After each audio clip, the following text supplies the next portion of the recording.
ഇന്ന് മുതൽ നമ്മൾ ഒരു പുതിയ സീരീസ് തുടങ്ങുകയാണ്. അതായത് previous year question paper workout. ഇനി വരുന്ന എല്ലാ എക്സാമിനും ഇത് ഉപകാരപ്രദമായിരിക്കും. നമ്മുടെ VFAയ്ക്കും അതേപോലെ തന്നെ 10th മെയിൻസിനും ഒരു ഘട്ടം കൂടെ കഴിയാനുള്ള 10th പ്രിലിംസിനും ഒക്കെ ഇത് ഉപകാരപ്രദമായിരിക്കും. അതേപോലെ തന്നെ നമ്മളൊരു 2022 തൊട്ടുള്ള PYQ ആണ് ചെയ്യുന്നത്. അപ്പോൾ നമ്മൾ ചെയ്ത് നോക്കുമ്പോൾ അറിയാം എത്രത്തോളം അതൊക്കെ ആവർത്തിക്കുന്നതെന്ന് നമുക്ക് മനസ്സിലാവും. അപ്പോൾ ഇന്നത്തെ ഫസ്റ്റ് PYQ 107/2025. അത് ഒരു LGS ലെവലിൽ നടത്തിയ ഒരു എക്സാമിന്റെ ആണ് കേട്ടോ. 107/2025. അപ്പൊ നമുക്ക് നേരെ വീഡിയോയിലോട്ട് പോവാം. ഫസ്റ്റ്, ആത്മവിദ്യാസംഘം സ്ഥാപിച്ചതാര്? ആത്മവിദ്യാസംഘം സ്ഥാപിച്ചത് ആരാണ്? വാഗ്ഭടാനന്ദൻ അല്ലെ? ആത്മവിദ്യാസംഘം സ്ഥാപിച്ചത് വാഗ്ഭടാനന്ദൻ ആണ്. നെക്സ്റ്റ്, കൊഴിഞ്ഞ ഇലകൾ ആരുടെ ആത്മകഥയാണ്? കൊഴിഞ്ഞ ഇലകൾ. കൊഴിഞ്ഞ ഇലകൾ ആരുടെ ആത്മകഥയാണ്? ജോസഫ് മുണ്ടശ്ശേരി. ജോസഫ് മുണ്ടശ്ശേരിയുടെ ആത്മകഥയാണ് കൊഴിഞ്ഞ ഇലകൾ. അടുത്തത്, ആന്ധ്രാപ്രദേശിന്റെ നൃത്തരൂപം. ആന്ധ്രാപ്രദേശിന്റെ നൃത്തരൂപം ഏതാണ്? കുച്ചിപ്പുടി. കുച്ചിപ്പുടിയാണ് ആന്ധ്രാപ്രദേശിന്റെ നൃത്തരൂപം. നെക്സ്റ്റ്, ആദ്യമായി ജ്ഞാനപീഠം അവാർഡ് നേടിയ കേരളീയൻ ആരാണ്? ആദ്യമായി ജ്ഞാനപീഠം അവാർഡ് നേടിയ കേരളീയൻ G. ശങ്കരക്കുറുപ്പാണ്. G. ശങ്കരക്കുറുപ്പ്. അപ്പോൾ നമ്മൾ ഈ ജ്ഞാനപീഠമൊക്കെ നമ്മൾ കറക്റ്റ് ആയിട്ട് നോക്കി വെക്കണം. ആ ഒരു ഓർഡറിൽ തന്നെ പഠിച്ചു പോകണം. ഇതിന്റെ എക്സ്പ്ലനേഷൻ വീഡിയോ അടുത്ത ദിവസങ്ങളിലായിട്ട് വരും. തിരുവിതാംകൂറിലെ ആദ്യത്തെ സ്റ്റേറ്റ് ട്രാൻസ്പോർട്ട് സർവീസ് ആരംഭിച്ചത് ആരാണ്? തിരുവിതാംകൂറിലെ ആദ്യത്തെ സ്റ്റേറ്റ് ട്രാൻസ്പോർട്ട് സർവീസ് ആരംഭിച്ചത് CP രാമസ്വാമി അയ്യരാണ്. CP രാമസ്വാമി അയ്യരാണ് തിരുവിതാംകൂറിലെ ആദ്യത്തെ സ്റ്റേറ്റ് ട്രാൻസ്പോർട്ട് സർവീസ് ആരംഭിച്ചത്. പഴശ്ശിരാജയെ കേരള സിംഹം എന്ന് വിശേഷിപ്പിച്ചത് ആരാണ്? പഴശ്ശിരാജയെ കേരള സിംഹം എന്ന് വിശേഷിപ്പിച്ചത് സർദാർ KM പണിക്കർ. ഇന്ത്യൻ നവോത്ഥാനത്തിന്റെ പിതാവ് എന്നറിയപ്പെടുന്നത് ആരാണ്? ഇന്ത്യൻ നവോത്ഥാനത്തിന്റെ പിതാവ് എന്നറിയപ്പെടുന്നത് രാജാറാം മോഹൻ റോയ് ആണ്. നെക്സ്റ്റ്, ക്ഷേത്രപ്രവേശന വിളംബരം നടത്തിയ തിരുവിതാംകൂർ രാജാവ് ആരാണ്? ശ്രീ ചിത്തിര തിരുനാൾ. ഇതൊക്കെ നമുക്ക് അറിയാവുന്ന ക്വസ്റ്റ്യൻ ആയതുകൊണ്ടാണ് ഒരുപാട് എക്സ്പ്ലനേഷൻ തരാതെ പോകുന്നത്. എന്നാലും നമ്മൾ ഓപ്ഷനും കൂടെ പഠിക്കേണ്ടതാണ്. ബംഗാൾ വിഭജനം നടപ്പാക്കിയത് ആരാണ്? ബംഗാൾ വിഭജനം നടപ്പാക്കിയത് കഴ്സൺ പ്രഭു. കഴ്സൺ പ്രഭു ആണ് ബംഗാൾ വിഭജനം നടപ്പിലാക്കിയത്. നെക്സ്റ്റ്, വിമോചന സമരം. വിമോചന സമരം ആരുടെ നേതൃത്വത്തിലാണ് നടന്നത്? വിമോചന സമരം മന്നത്ത് പത്മനാഭന്റെ നേതൃത്വത്തിലാണ് വിമോചന സമരം നടന്നത്. നാഷണൽ ഹെറാൾഡ് എന്ന പത്രത്തിന്റെ സ്ഥാപകൻ ആരാണ്? നാഷണൽ ഹെറാൾഡ് എന്ന പത്രത്തിന്റെ സ്ഥാപകൻ ജവഹർലാൽ നെഹ്റു. ഇന്ത്യയുടെ വന്ധ്യവയോധികൻ എന്നറിയപ്പെടുന്നത് ആരാണ്? ഇന്ത്യയുടെ വന്ധ്യവയോധികൻ എന്നറിയപ്പെടുന്നത് ദാദാഭായി നവറോജി. ദാദാഭായി നവറോജിയാണ് ഇന്ത്യയുടെ വന്ധ്യവയോധികൻ എന്നറിയപ്പെടുന്നത്. ഗാന്ധിജി തന്റെ ആത്മകഥ രചിച്ചത് ഏതു ഭാഷയിലായിരുന്നു? ഗാന്ധിജി തന്റെ ആത്മകഥ രചിച്ചത് ഏത് ഭാഷയിലായിരുന്നു? ഗുജറാത്തി ഭാഷയിലായിരുന്നു. മറന്നു പോകരുത്, ഗുജറാത്തി ഭാഷയിലായിരുന്നു. ചിലപ്പോൾ നമുക്ക് തെറ്റി ഇപ്പൊ നമ്മൾ ഹിന്ദി എന്നൊക്കെ കൊടുത്തേക്കാം. പക്ഷെ ഗാന്ധിജി തന്റെ ആത്മകഥ ഗ എന്താണ്? ഗുജറാത്തി. ഗാന്ധിജിക്കും ഗായാണ്, ഗുജറാത്തിക്കും ഗായാണ്. അങ്ങനെ പഠിക്കുക.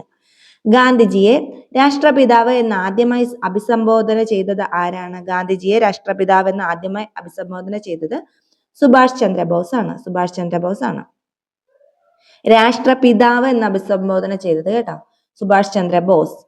അപ്പൊ ബോസ് പിതാവ്, പിതാവല്ലേ? നമ്മുടെയൊക്കെ വീട്ടിലെ പിതാവായിരിക്കത്തില്ല എപ്പോഴും ബോസ്. അപ്പോൾ അങ്ങനെയൊക്കെ നമ്മൾ കണക്ട് ചെയ്ത് പഠിക്കാം.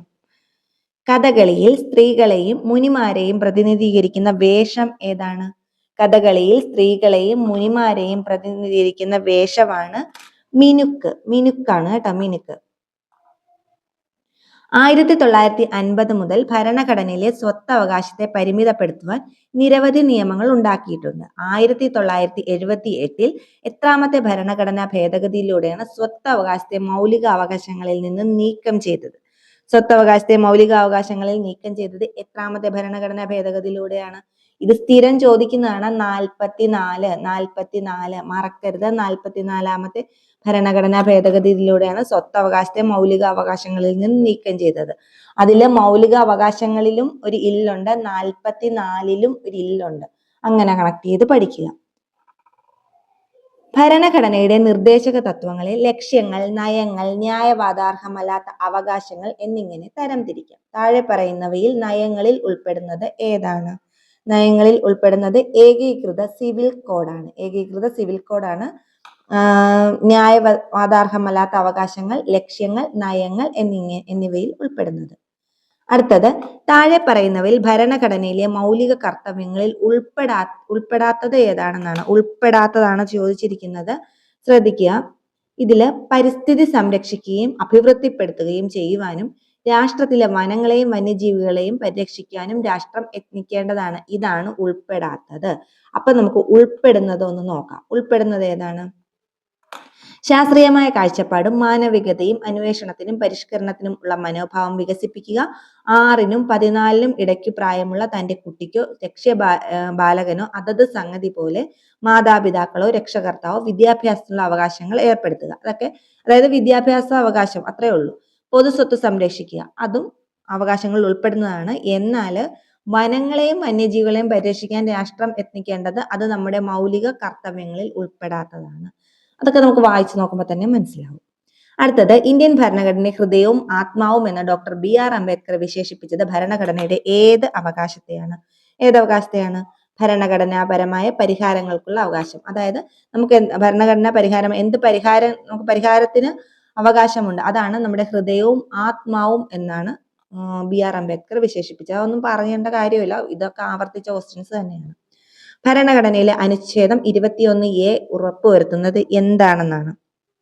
എന്താണെന്ന് ആൻസർ മാത്രം പറയാം. 6 മുതൽ 14 വയസ്സുള്ള കുട്ടികൾക്ക് രാഷ്ട്രം നിയമം വഴി തീരുമാനിക്കുന്ന അങ്ങനെയുള്ള രീതിയിൽ സൗജന്യവും നിർബന്ധിതവുമായ വിദ്യാഭ്യാസത്തിന് വ്യവസ്ഥ ചെയ്യേണ്ടതാണ്. അതായത് എല്ലാവർക്കും സൗജന്യ വിദ്യാഭ്യാസം, അതായത് 6 മുതൽ 14 വയസ്സ് വരെയുള്ള കേട്ടോ. 21ാമത്തെ ക്വസ്റ്റ്യൻ ഡിലീറ്റഡ് ആണ്.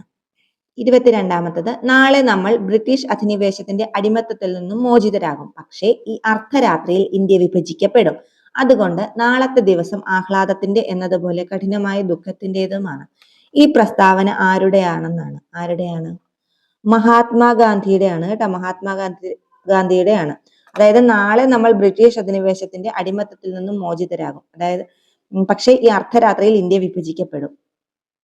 ഇത് കഠിനമായ ദുഃഖത്തിൻ്റെതുമാണ്. വിഭജിക്കപ്പെടുന്ന കാര്യത്തിനെ കുറിച്ചാണ് കേട്ടോ പറയുന്നത്. അപ്പൊ മഹാത്മാഗാന്ധിയുടെയാണ്. നമ്മൾ ഓർക്കുക, നെഹ്റുവും അതിനെക്കുറിച്ച് പറഞ്ഞിട്ടുണ്ട്. ഇത് വിഭജിക്കപ്പെടുന്നത്, വിഭജനം മഹാത്മാഗാന്ധിയുമായിട്ട് കണക്ട് ചെയ്ത് നോക്കുക. സ്വതന്ത്ര ഇന്ത്യയിലെ ആദ്യത്തെ വിദ്യാഭ്യാസ മന്ത്രി, അതൊന്നും പ്രത്യേകിച്ച് പറഞ്ഞു തരേണ്ട കാര്യമൊന്നുമില്ല. ഇന്ത്യയിലെ ആദ്യത്തെ വിദ്യാഭ്യാസ മന്ത്രി ആരായിരുന്നു? മൗലാന അബ്ദുൽ കലാം ആസാദ്. 1ാം പഞ്ചവത്സര പദ്ധതി തയ്യാറാക്കുന്നതിൽ പ്രധാന പങ്കുവച്ച സാമ്പത്തിക വിദഗ്ധൻ ആരാണ്? KN രാജാണ്. അട്ടർലി ബട്ടർലി ഡെലീഷ്യസ് എന്ന പരസ്യഗാനവും വെണ്ണ പുരട്ടി പൊരിച്ച റൊട്ടി പിടിച്ചു നിൽക്കുന്ന വാത്സല്യം തോന്നുന്ന ഒരു കൊച്ചു പെൺകുട്ടിയുടെ ചിത്രവും ബന്ധപ്പെട്ടിരിക്കുന്നത് ഏതാണെന്നാണ്. ഏതാണ്? അമൂലാണ് കേട്ടോ. Utterly butterly delicious. അപ്പൊ അട്ടർലി കേൾക്കുമ്പോൾ തന്നെ നമ്മൾ മനസ്സിൽ ഓർക്കുക അമൂലാണ്. ലോകരാജ്യങ്ങളിൽ ഇന്ത്യയുടെ സ്ഥാനം എത്രയാണ്? ലോകരാജ്യങ്ങളിൽ ഇന്ത്യയുടെ സ്ഥാനം എത്രയാണ്? 7 ലോകരാജ്യങ്ങളിൽ ഇന്ത്യയുടെ സ്ഥാനം. മറന്നു പോകരുത്, 7 കേട്ടോ. ഇന്ത്യയുടെ വടക്ക് പടിഞ്ഞാറായി സ്ഥിതി ചെയ്യുന്ന മരുഭൂമി ഏതാണ്? ഇന്ത്യയുടെ വടക്ക് പടിഞ്ഞാറായി സ്ഥിതി ചെയ്യുന്നത് ഥാർ മരുഭൂമിയാണ്. വടക്കു പടിഞ്ഞാറ് ഥാർ, പടിഞ്ഞാറ് ഥാർ. അടുത്തത്, ദക്ഷിണേന്ത്യയിലെ ഏറ്റവും നീളം കൂടിയ നദി ഏതാണ്? ദക്ഷിണേന്ത്യയിലെ ഏറ്റവും നീളം കൂടിയ നദി ഗോദാവരിയാണ് ദക്ഷിണേന്ത്യയിലെ ഏറ്റവും നീളം കൂടിയ നദി. അതായത് തമിഴ്നാട് ആ ഒരു സൈഡിലോട്ട് നമുക്കറിയാം, തമിഴ്നാട്, ആന്ധ്രാപ്രദേശ്, അതാണ് ഗോദാവരി കേട്ടോ. അറബിക്കടലിൽ സ്ഥിതി ചെയ്യുന്ന ഇന്ത്യയുടെ ദ്വീപ സമൂഹം ഏതാണ്? അറബിക്കടലിൽ സ്ഥിതി ചെയ്യുന്ന ഇന്ത്യയുടെ ദ്വീപ സമൂഹമാണ് ലക്ഷദ്വീപ്. ലക്ഷദ്വീപാണ് അറബിക്കടലിൽ സ്ഥിതി ചെയ്യുന്നത്. എന്നാൽ ബംഗാൾ ഉൾക്കടലിൽ സ്ഥിതി ചെയ്യുന്നത് ഏതാണ്? അത് ആൻഡമാൻ നിക്കോബർ ദ്വീപാണ്. അതായത് നമ്മൾ ഓർക്കുക, നമ്മുടെ കേരളം അറബിക്കടലിനോട് ചേർന്നതാണ്. അപ്പോൾ ലക്ഷദ്വീപാണ് നമ്മൾ കൂടുതലും, നമുക്കറിയാം, നമ്മൾ പോകുന്ന ഏറ്റവും കൂടുതൽ കേരളീയരൊക്കെ നമ്മൾ ഇതിനൊക്കെ പോകുന്നത് എവിടെയാണ്? ലക്ഷദ്വീപിലാണ്. അപ്പൊ അതുമായിട്ട് നമ്മുടെ അറബിക്കടലിലായതുകൊണ്ടാണ് അവിടെ പോകുന്നത്, അല്ലെ? അത് നമ്മളൊന്ന് കണക്ട് ചെയ്യുക. പരുത്തി കൃഷിക്ക് ഏറ്റവും അനുയോജ്യമായ മണ്ണിന് ഏതാണ്? കറുത്ത മണ്ണാണ് ഏറ്റവും അനുയോജ്യമായ മണ്ണിന്. പിന്നെ വേറൊരു കാര്യം എന്താണെന്ന് വെച്ചാൽ നമ്മൾ ശ്രദ്ധിക്കേണ്ടത്, നമ്മൾ ഓർക്കും ഇതൊക്കെ സിമ്പിൾ ക്വസ്റ്റ്യൻ ആണെന്ന്, പക്ഷേ ചിലപ്പോൾ എക്സാം ഹാളിൽ നമ്മൾ സിമ്പിൾ ക്വസ്റ്റ്യൻ ആയിരിക്കും കൂടുതൽ തെറ്റിക്കുന്നത്. അപ്പോൾ കണക്ട് ചെയ്ത് പഠിക്കാനായിട്ട് ശ്രമിക്കുക. നമ്മൾ കണക്ട് ചെയ്ത് LGS ലെവലാണ്, ഇത് കണക്ട് ചെയ്ത് പഠിച്ചാൽ നമ്മൾ പെട്ടെന്ന് നമുക്ക് മൈൻഡിൽ തങ്ങി നിൽക്കും. അപ്പോൾ ഇനി അടുത്തത് നമ്മൾ VFAയുടെ ക്വസ്റ്റ്യൻ ആണ് നമ്മൾ വർക്കൗട്ട് ചെയ്യുന്നത് കേട്ടോ. VFAയുടെ ആ ഒരു ലെവലിലുള്ള ക്വസ്റ്റ്യൻ. അപ്പോൾ അടുത്തത് 49/2026, അതായത് നമുക്കൊരു VFAയുടെ ആ മോഡലിലുള്ള ഒരു ക്വസ്റ്റ്യൻ ആണ്, അറ്റൻഡർ ഗ്രേഡ് 2. അപ്പൊ നമുക്ക് നേരെ ക്വസ്റ്റ്യനിലോട്ട് കടക്കാം. ഫസ്റ്റ്, 1857 ഒന്നാം സ്വാതന്ത്ര്യ സമരത്തിൽ ഉത്തർപ്രദേശിലെ ബറൌട്ട് പർഗാനയിൽ കലാപത്തിന് നേതൃത്വം നൽകിയത് ആരാണ്? 1857 ഒന്നാം സ്വാതന്ത്ര്യ സമരത്തിൽ ഉത്തർപ്രദേശിലെ ബറൌട്ട് പർഗാനയിൽ കലാപത്തിന് നേതൃത്വം നൽകിയത് ആരാണ്? ഷാമലാണ് ബറൌട്ട് പർഗാനയിൽ കലാപത്തിന് നേതൃത്വം നൽകിയത്. ഇത് കലാപവും, അതായത് നേതൃത്വം നൽകിയവരും അതേപോലെ തന്നെ സ്ഥലവും അത് കറക്റ്റ് ആയിട്ട് നമ്മുടെ SCERT ടെക്സ്റ്റിൽ കൊടുത്തിട്ടുണ്ട്. കറക്റ്റ് ആയിട്ട് പഠിക്കുക. ഞാൻ അതിനുശേഷം ഇതൊക്കെ വീഡിയോ ആയിട്ട് ചെയ്യും.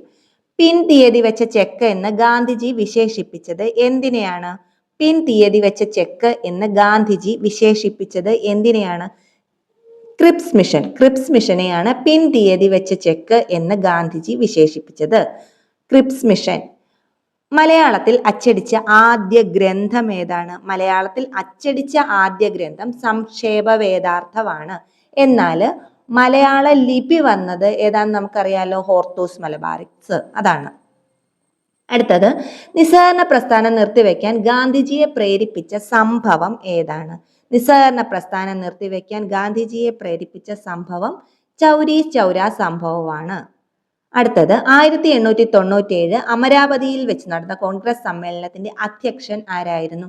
ഇതൊക്കെ ഇത്ര പ്രാവശ്യം അന്ന് ഒരു 100 പ്രാവശ്യമെങ്കിലും ചോദിച്ചിട്ടുള്ളതാണ്.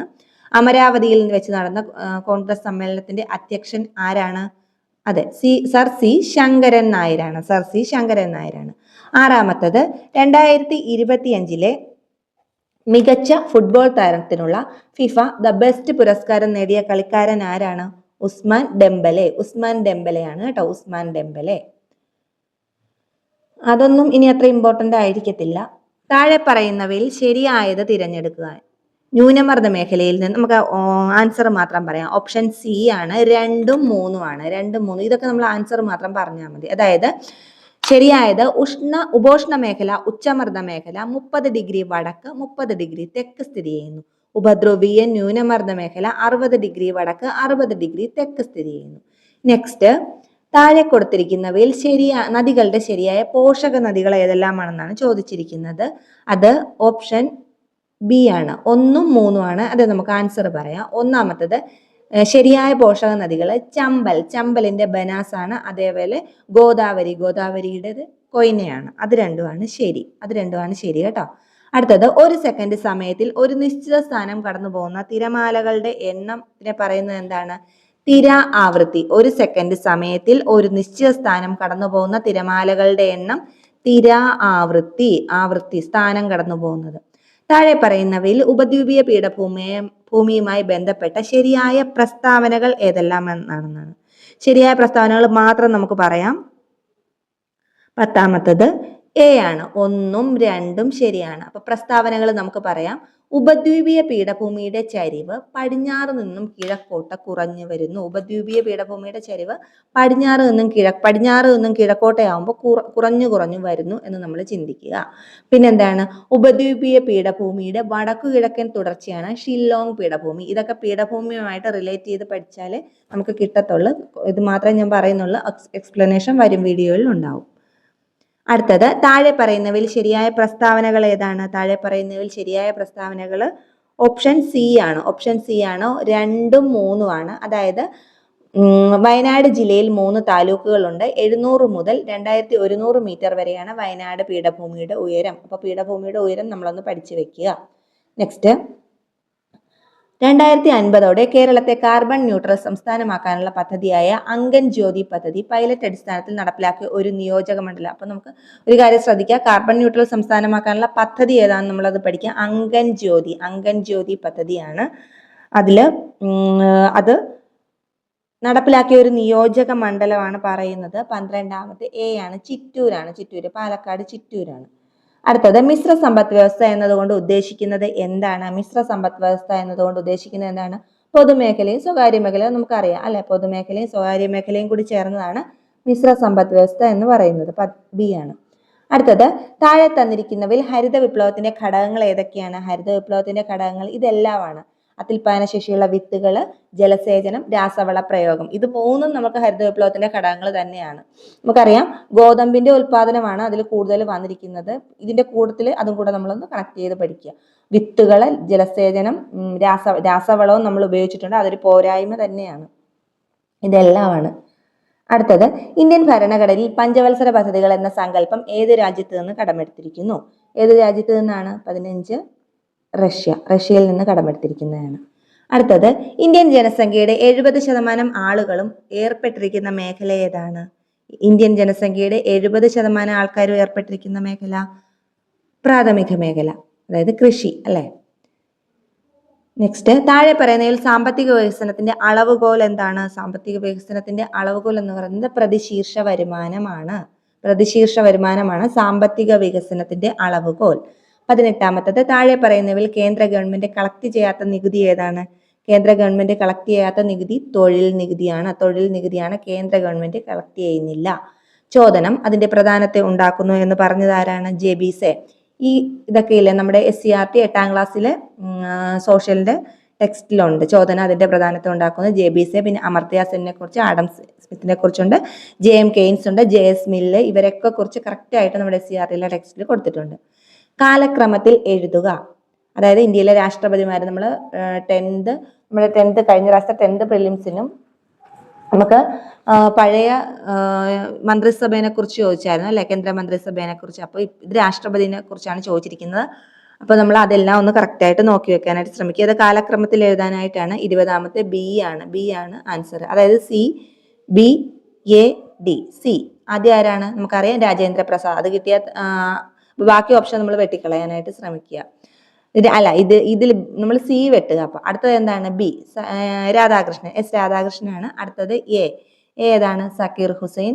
ലാസ്റ്റ് ഏതാണ്? VV ഗിരി. അപ്പൊ ഇത്രയും നമ്മൾ കറക്റ്റ് ആയിട്ട് നമ്മൾ ഇതൊന്ന് പഠിക്കുക. പിന്നെ മറ്റൊരു കാര്യം എന്താന്ന് വെച്ചാൽ, നമ്മൾ ഈ 2 ക്വസ്റ്റ്യനും അനലൈസ് ചെയ്യപ്പോൾ നമുക്ക് കുറെ കാര്യങ്ങൾ നമുക്ക് കറക്റ്റ് ഹോട്ട് ടോപ്പിക്സ് ആയിട്ട് തോന്നിയത്, കറക്റ്റ് നമ്മുടെ PSCയുടെ ഹോട്ട് ടോപ്പിക്സിൽ കൂടുതൽ വരുന്നത് നമ്മുടെ പിന്നെ ഇരുമ്പുരുക്ക് ശാലകളുണ്ടല്ലോ, ഏത് രാജ്യത്തിന്റെ സഹായത്തോടെ, ബൊക്കാറോ, ജാർഖണ്ഡ്, അങ്ങനെ നമ്മൾ ആ ഇരുമ്പുരുക്ക് ശാലകൾ നമ്മളൊരു ഹോട്ട് ടോപ്പിക്സിൽ വരുന്നതാണ്. അത് പഠിക്കുക.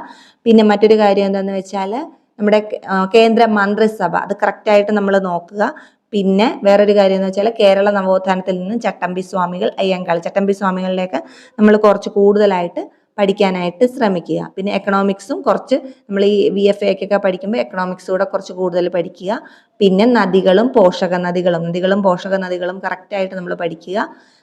പിന്നെ നമ്മൾ ഗ്രന്ഥങ്ങൾ, പിന്നെ കലാപങ്ങളും നേതൃത്വം നൽകിയവരും, അത് മറന്നു പോകരുത്. അപ്പൊ ഇത്രയുമാണ് നമ്മൾ ഈ 2 ക്വസ്റ്റ്യൻ പേപ്പറും വർക്ക്ഔട്ട് ചെയ്തപ്പോൾ നമ്മൾ LGS ലെവലിലും അതേപോലെ VFAയുടെ ആ ഒരു ലെവലിലും നമ്മൾ നോക്കിയപ്പോൾ 10th ലെവലിലും നമ്മൾ നോക്കിയപ്പോൾ ഹോട്ട് ടോപ്പിക്സ് ആയിട്ട് തോന്നിയത്. അപ്പൊ ഇത് 4 അപ്പൊ നമ്മൾ അതൊന്ന് കൂടുതൽ കറക്റ്റ് നമ്മളത് വെച്ച് പഠിക്കാനായിട്ട് ശ്രമിക്കുക. ഇനി ഇതിന്റെ ബാക്കി ക്വസ്റ്റ്യൻ പേപ്പർ അടുത്ത ദിവസങ്ങളിൽ വർക്ക്ഔട്ട് ചെയ്യുന്നതായിരിക്കും. ഹോട്ട് ടോപ്പിക്സ് ഏതൊക്കെയാണ് 2ലും കൂടുതലുള്ള പറയുന്നതും ആയിരിക്കും. അപ്പൊ 2നും കൂടെ പഠിക്കുന്നവർക്ക് ഈ ഹോട്ട് ടോപ്പിക്സ് കൂടുതലായിട്ട് പ്രയോജനപ്പെടും. അപ്പോൾ ഇന്നത്തെ വീഡിയോ ഇത്രയേ ഉള്ളൂ. ഇഷ്ടപ്പെട്ടെങ്കിൽ ഒന്ന് സബ്സ്ക്രൈബ് ചെയ്യുക, നോട്ടിഫിക്കേഷൻ ഓൺ ആക്കി വെക്കുക. പിന്നെ നമ്മൾ ഈ വീഡിയോ അപ്ലോഡ് ചെയ്യുന്നത് രാത്രി സമയങ്ങളായിരിക്കും നമുക്ക് കൂടുതൽ ഇങ്ങനെയുള്ള വീഡിയോ പഠിക്കാനായിട്ട് സമയം കിട്ടുന്നത്. അപ്പോൾ 8 മണിക്കുള്ളിലൊക്കെ ആയിരിക്കും വീഡിയോ അപ്ലോഡ് ചെയ്യുന്നത്. അപ്പോൾ എല്ലാവർക്കും താങ്ക് യു.